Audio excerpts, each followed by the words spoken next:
కార్యక్రమమును వీక్షిస్తున్న మీ అందరికీ యేసుక్రీస్తు నామమున వందనములు. జీసస్ కేర్స్ మినిస్ట్రీస్ వారి యేసే నా ఆదరణ అను కార్యక్రమునకు స్వాగతము. ఇప్పుడు మా నాన్నగారు పాస్టర్ వై మోహన్ రావు గారు దైవ సందేశం అందించెదరు. ప్రభునందు ప్రియులారా, ఈ టీవీ ముందు కూర్చొని దేవుని యొక్క వాక్యాన్ని వినుచున్న మీ అందరకు యేసుక్రీస్తు నామమున వందనాలు తెలియచేస్తూ ఉన్నాను. First I am very thankful to God given this great opportunity to share this word of God with you. దేవుని యొక్క వాక్యాన్ని చదువుకునే ముందు ప్రార్థనతో మొదలు పెట్టుకుందాం. అందరూ కళ్ళు మూసుకొని తలలు వంచవలసిందిగా కోరుచున్నాను. ప్రేమ కలిగిన మా యేసయ్య, కృప కలిగిన మా తండ్రి, గొప్ప దేవుడా, సత్యవంతుడా, మీ కృప కొరకు మీకే స్తుతులు స్తోత్రములు చెల్లించుకుంటున్నాం ప్రభువా. ఇదిగో నా తండ్రి, మీ వాక్యాన్ని వినడానికి నీ ప్రియ బిడ్డలకు ఈ సమయాన్ని దయచేసినందుకు మీ స్తోత్రములు చెల్లించుకుంటున్నాం ప్రభువా. నా తండ్రి, మీ ప్రియ బిడ్డలతో మీ వాక్యం ద్వారా మాట్లాడండి నాయన. వారికి కావలసినటువంటి ఈవులను దయచేయండి నా ప్రభువా. వారి కుటుంబాలు శాంతి సమాధానాన్ని దయచేయండి. ఎవరైతే వ్యాధితో బాధపడుతూ ఉన్నారో నా ప్రభా, వ్యాధులను అరికట్టండి నాయన. ఓ నా ప్రభా, వారి యొక్క రుణ బాధల నుంచి నా ప్రభా విడుదల దయచేయండి తండ్రి. కుటుంబాల్లో గొప్ప మేలుతో నింపమని ఈ కొద్ది ప్రార్థన మీ పరలోకంలో చేరనిమ్మని మా ప్రభును ప్రియకుమారుడని యేసునామమున వేడుకుంటున్నాం తండ్రి, ఆమేన్. ప్రభునందు ప్రియులారా, మరి దేవుని యొక్క వాక్యాన్ని నేను వింటున్నాను. ఎంతో కాలంగా దేవుని యొక్క మందిరానికి నేను వెళ్తున్నాను. ఎన్నో మనవులను మరి నేను దేవునికి తెలియచేసుకుంటూ ఉంటున్నాను. కానీ దేవుడు నా పట్ల మరి చిన్న చూపు చూస్తూ ఉన్నారు. నాకు ఏ విధమైనటువంటి సహాయం చేయట్లేదు. ఏ విధమైన ఉద్యోగం నాకు ఇంతవరకు రాలేదు. ఈ వ్యాధితో నేను ఎంతో కాలంగా బాధపడుతున్నాను అని అనేక రకాలైనటువంటి సమస్యలు, అనేకమైనటువంటి బాధలు, అనేకమైనటువంటి కోరికలతో మనము సతమతం అయిపోతూ ఉన్నాం ఈ లోకంలో.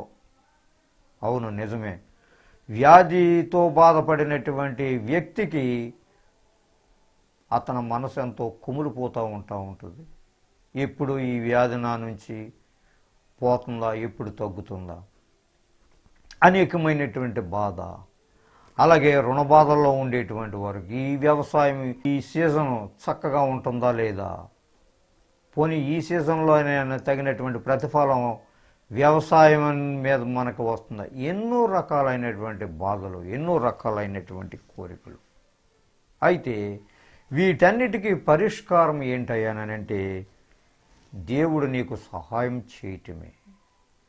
దేవుని యొక్క కృప నీ వేద ఏ విధముగా ఉన్నదో దాని కొరకే నీవు ఎదురు చూస్తూ ఉండాలి తప్ప దేవుని యొక్క కృప లేనిదే నీవు ఏ విధమైనటువంటి పని ముందుకు వెళ్ళదు.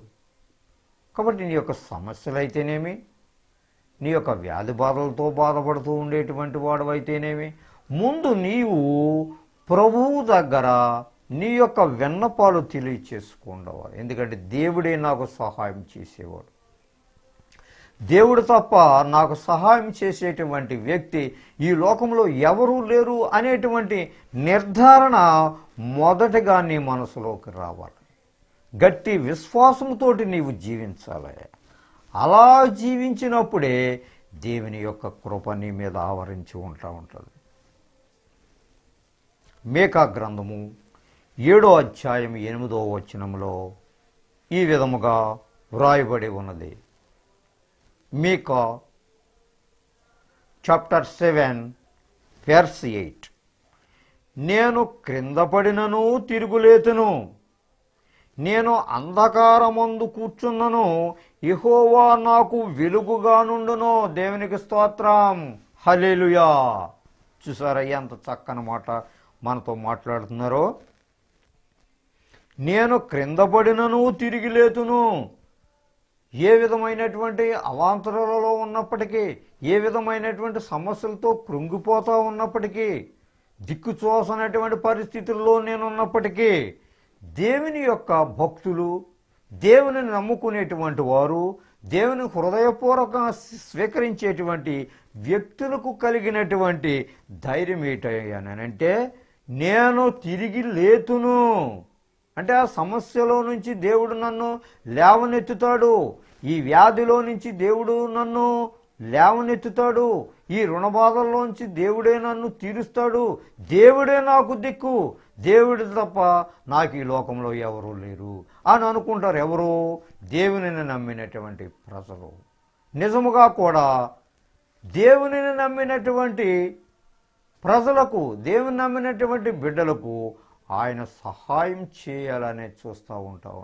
ఎందుకనంటే ఎల్లప్పుడూ కూడా దేవునిలో ఆయన గోజాడుతూ ఉంటారు, ఎల్లప్పుడూ కూడా దేవునికి ప్రార్థనలు చేస్తూ ఉంటాడు. దేవుని నమ్మినటువంటి బిడ్డ ఆయన యొక్క మనసు ఎంతో నిర్మలముగా ఉంటుంది, ఆయన ముఖం ఎప్పుడు కూడా తేజస్సుగా కనపడతా ఉంటుంది.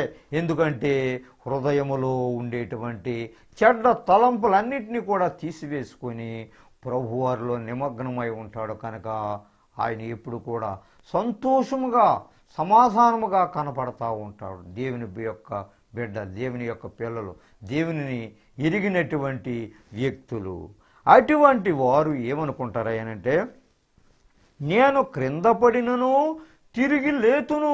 నిజంగా లేస్తారనంటే ఎన్ని ఒడిదుడుకులు వచ్చినా, ఎన్ని ఇబ్బందులు వచ్చినా, పరిస్థితుల్లో ఎంత ఘోరముగా వాళ్ళ యొక్క బాధలు, తీరని సమస్యలు ఈ లోకములో ఉన్నప్పటికీ కూడా అవి ప్రక్కన పెట్టి ముందేం చేస్తారనంటే దేవునిలో గట్టి విశ్వాసముగా నిలబడతారు. అలా విశ్వాసముగా నిలబడినటువంటి వ్యక్తి చెప్పేటువంటి మాటలు, నేను తిరిగి లేతును, ఈ సమస్య నుంచి దేవుడు నన్ను లేవనెత్తుతారు, ఈ వ్యాధి నుంచి దేవుడు నాకు మంచి విడుదల దయచేస్తారు అనేటువంటి తీర్మానము, అనేటువంటి విశ్వాసము అతనిలో కలుగుతుంది. ఇంకో మాట చెప్తారు, నేను గాఢాంధకారమందు కూర్చున్నాను, యెహోవా నాకు వెలుగుగా ఉండును. గాఢాంధకారములో కూర్చున్నాను. నువ్వు ఎక్కడికి వెళ్ళినప్పటికీ, ఏ విధమైనటువంటి ప్రయాణము చేసినప్పటికీ కూడా, ఏ విధమైనటువంటి చిక్కు సమస్యలలో ఉన్నప్పటికీ కూడా ఏమంటున్నారు ఇక్కడ, నాకు వెలుగుగా ఉండును. దేవుడే నాకు మార్గము చూపిస్తా ఉన్నారు. He's light for us. నా కొరకు వెలుగుని ఇచ్చేటువంటి దేవుడు.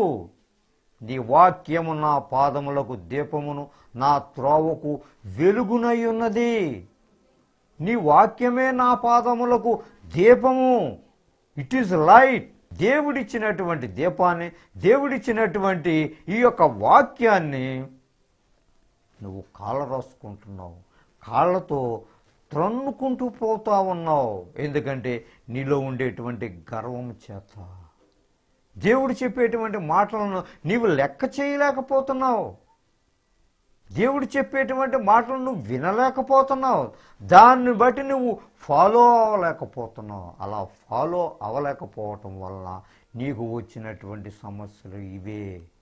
నీ వాక్యము నా పాదములకు దీపమును, నీ వాక్యమే నా పాదాలకి దీపము, నా త్రోవకి వెలుగు. నీవెక్కడికి వెళ్ళినప్పటికీ నీ వాక్యాన్ని మనసులో ఉంచుకుంటే అది వెలుగుమయమైపోయి ఉంటుంది. నీ యొక్క బ్రతుకుని సరిచేసేటువంటి వాక్యము దేవుడు నీకు ఇచ్చి ఉన్నాడు. కానీ ఈ వాక్యాన్ని నువ్వేం చేస్తున్నావనంటే లెక్క చేయలేకపోతున్నావు, వాక్య ప్రకారంగా నీవు జీవించలేకపోతున్నావు, వాక్యములో నీకు నమ్మకం కలగలేకపోతుంది. కాబట్టి ఇక నుంచి అయినా దేవుడు చెప్పేటువంటి మాటలు, దేవుని చెప్పేటువంటి ఈ వాక్యాన్ని నీవు చదువుకోవటం ద్వారా నీలో ఎంతో శాంతి కలుగుతుంది. అశాంతితో దీవించేటువంటి నువ్వు శాంతికరమైనటువంటి జీవితంలో నీవు ప్రవేశించటానికి దేవుడు నీకు ఈ చక్కని మార్గాన్ని ఇచ్చి ఉన్నాడు. కాబట్టి ఈ మార్గం ప్రకారంగా నీవు నడిచినట్లయితే నీకెంతో శాంతి సమాధానము. కీర్తనల గ్రంథము 145 అధ్యాయము 14వ వచనంలో ఈ విధముగా వ్రాయబడి ఉన్నది. The book of Psalms chapter 145 verse 14. Jehovah పడిపోవు వారందరినీ ఉద్ధరించువాడు, కృంగిపోయిన వారినందరినీ లేవనెత్తినవాడు. దేవునికి స్తోత్రం, హల్లెలూయా. చూసారా, దేవునిలో ఎప్పుడైతే ఉంటావో, నీవు దేవునిలో ఎప్పుడైతే నమ్మకంగా జీవిస్తావో, దేవుడు నీ ఎడలా చెప్పేటువంటి వాగ్దానం ఏంటంటే, యెహోవా పడిపోవు వారందరినీ ఉద్ధరించువాడు. బాధల్లో నివసిస్తున్నావు, వ్యాధంలో ఉంటా ఉన్నావు, నీ కన్నీరంతా కూడా దేవుడే చూస్తూ ఉన్నాడు. అటువంటి వారిని ఉద్ధరించేటువంటి దేవుడు ఈ లోకంలో ఎవరు లేరు. నీ అన్నదమ్ములైతేనేమి, నీ బంధువులైతేనేమి, ఎవరైనా కానీ నీ యొక్క క్లిష్టమైనటువంటి పరిస్థితిని తీసివేసేటువంటి సమర్థులు ఈ లోకంలో ఎవరు లేరు, except our Lord Jesus Christ. He is our saviour, he is our great Lord God. కాబట్టి ఆయన గొప్ప దేవుడు, ఆయన రక్షించేవాడు. రక్షణ ఇచ్చేటువంటి దేవుని విడిచిపెట్టి రక్షణ ఇవ్వలేనటువంటి బంధువుల వైపు నీ యొక్క మైండ్ కనపడతా ఉన్నాయి. నీ మైండ్ వారి వైపే చూస్తూ ఉంటుంది తప్ప దేవుని యొక్క ఆ స్థానంలో నీవు లేకపోతున్నావు. దేవుడు ఇచ్చేటువంటి రక్షణని నీవు స్వీకరించలేకపోతున్నావు. ఎందుకనంటే దేవుడు అంటే నీకు ఇష్టం లేదు కనుక. కృంగిపోవు వారందరినీ యెహోవా లేవనెత్తువాడు.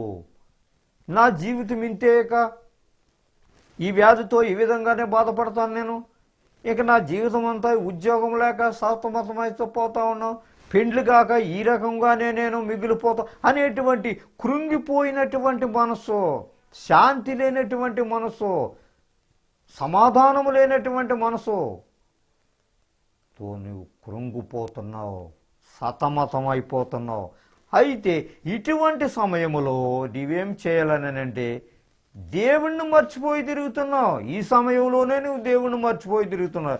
ఈ ఒకవైపు నుంచే నీ యొక్క వ్యాధులు, ఒకవైపు నుంచేమో నీ బాధలు, ఈ విధమైనటువంటి సమస్యలతోటి నీవు ఉండినప్పటికీ కూడా దేవుని విడిచి నీ ఇష్టానుసారముగా జీవిస్తున్నావు. కాబట్టి దేవుడు చెప్పేటువంటి మాట అది కాదు. కృంగిపోయి వారందరినీ కూడా లేవనెత్తువాడు. ఈ విధమైనటువంటి బాధలతో నీవు జీవిస్తా ఉన్నావా? కృంగిపోయినటువంటి మనసుతోటి నీవంటున్నావు. ఇక నుంచి ఆయన యేసుక్రీస్తు వారిని నిజమైనటువంటి రక్షకుడుగా నీవు అంగీకరించు, ఆయనలో నీవు జీవించు. నమ్మకమైనటువంటి బిడ్డగా నీ యొక్క ప్రవర్తన అంతా కూడా దేవునిలో మంచిగా ఉండేటట్టుగా నీవు మసలుకో. కాబట్టి దేవుడిచ్చేటువంటి వాగ్దానాలని నీవు విడిచిపెట్టి నీ ఇష్టానుసారమైనటువంటి జీవితాన్ని జీవిస్తూ ఉండి నువ్వేం చేస్తున్నావు? దేవుని మీద తిరగబడుతున్నావు. దేవుడు మంచివాడు కాదని నీవు చెప్తా ఉన్నావు. నాకే ఈ విధమైనటువంటి బాధ పెట్టాలా అని చెప్పేసి నువ్వు ఇతరులకు చెప్తున్నావు. దేవుని యొక్క చిత్తము ఏ రకముగా ఎవరి మీద ఎంత వరకు అయితే ఉంటుందో ఇదంతా కూడా దేవుడు చేసేటువంటి పని అనేటువంటి శాంతికరమైనటువంటి మనసు నీలో లేకపోతుంది. దేవుని మీద నీవు నిందలేస్తా ఉన్నావు. కాబట్టి దేవుడు చెప్పేటువంటి వాక్యము కృంగిపోయిన వారినందరినీ కూడా లేవనెత్తువాడు. ఎప్పటికైనా నీకు రక్షణ కలుగుతుంది.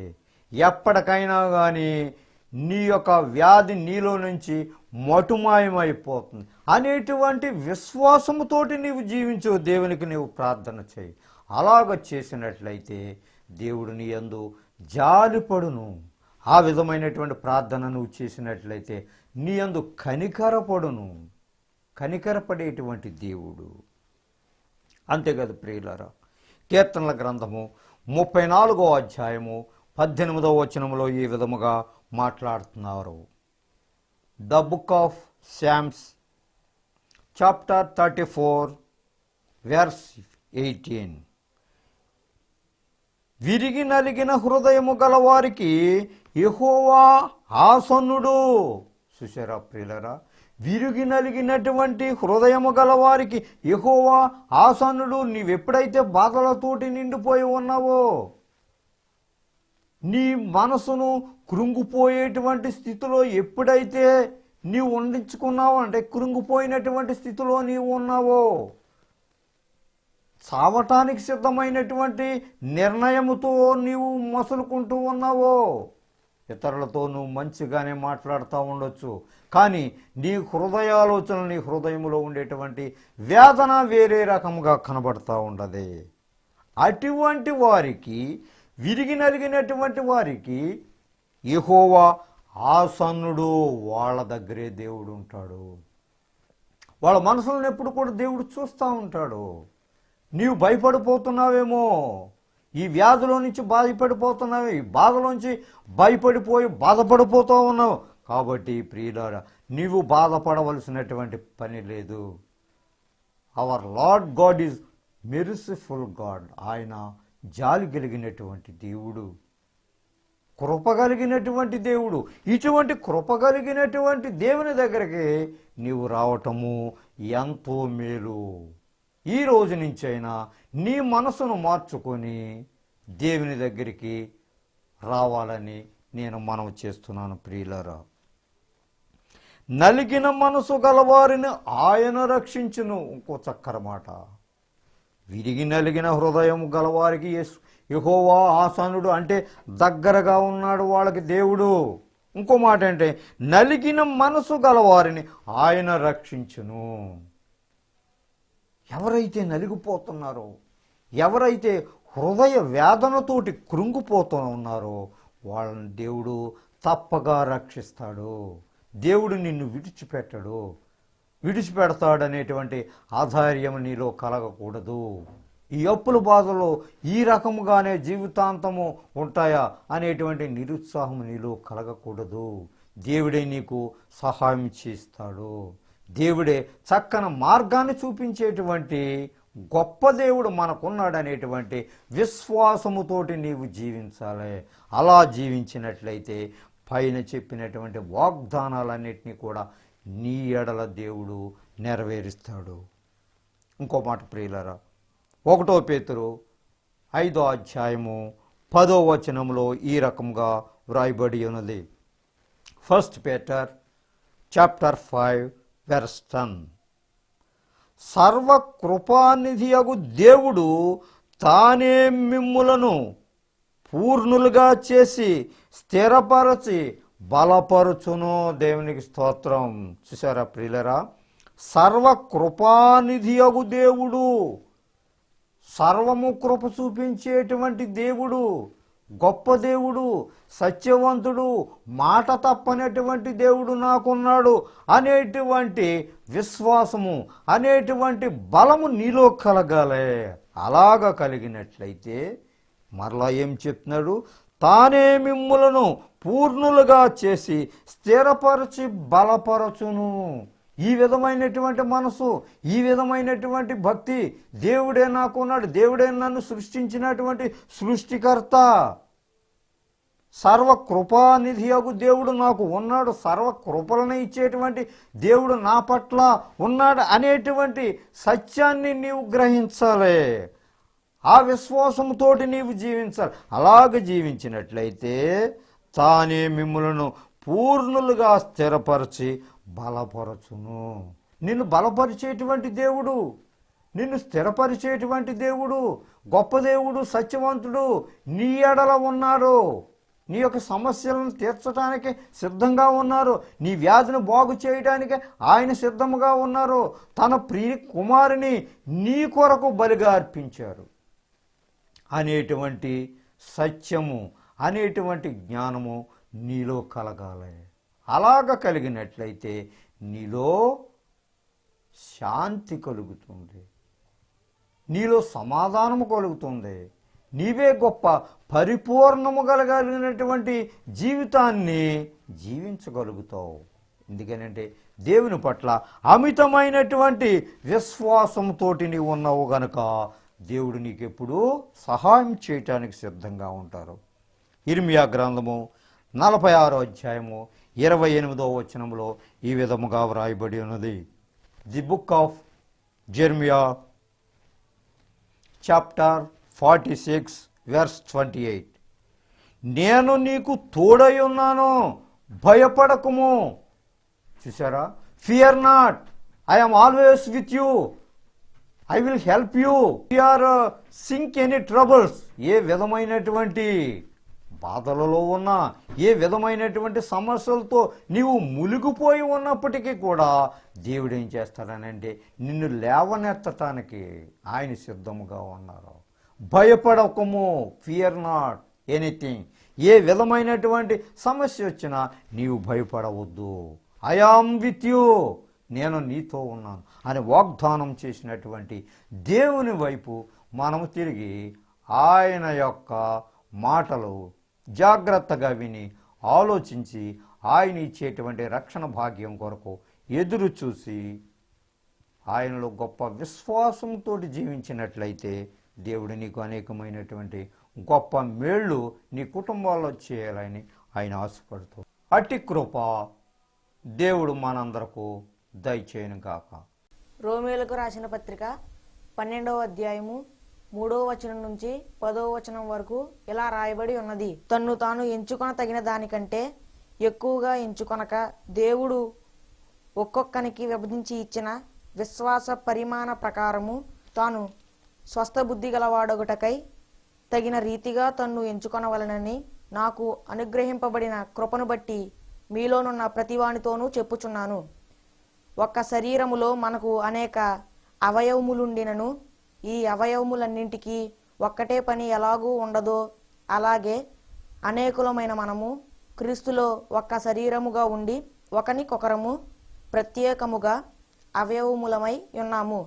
మనకు అనుగ్రహింపబడిన కృప చొప్పున వేర్వేరు కృపావరములు కలిగిన వారమై ఉన్నాము గనుక ప్రవచన వరమైతే విశ్వాస పరిమాణము చొప్పున ప్రవచింతము, పరిచర్య అయితే పరిచర్యలోను, బోధించువాడైతే బోధించుటలోను, హెచ్చరించువాడైతే హెచ్చరించుటలోను పని కలిగి ఉందుము. పంచిపెట్టువాడు శుద్ధ మనసుతోనూ, పై విచారణ చేయువాడు జాగ్రత్తతోనూ, కరుణించువాడు సంతోషముతోనూ పని జరిగింపవలెను. మీ ప్రేమ నిష్కపటమైనదై ఉండవలెను. చెడ్డదానిని అసహించుకొని మంచిదానిని హత్తుకొని ఉండుడి. చిన్న ప్రార్థన చేసుకుందారు ప్రియులారా. అందరూ తలలు వంచి కళ్ళు మూసుకోనండి. ప్రేమ కలిగిన మా తండ్రి, కృప కలిగిన మా యేసయ్య, మీ కృప కొరకు స్తోత్రములు తండ్రి. ఎంతవరకు మీ వాక్యం ద్వారా మీ ప్రియబిడ్డలతో మాట్లాడినారా నాయన. మీ ప్రియబిడ్డలకు ధైర్యాన్ని ఇవ్వండి, సంతోషాన్ని ఇవ్వండి, సమాధానాన్ని దయచేయండి.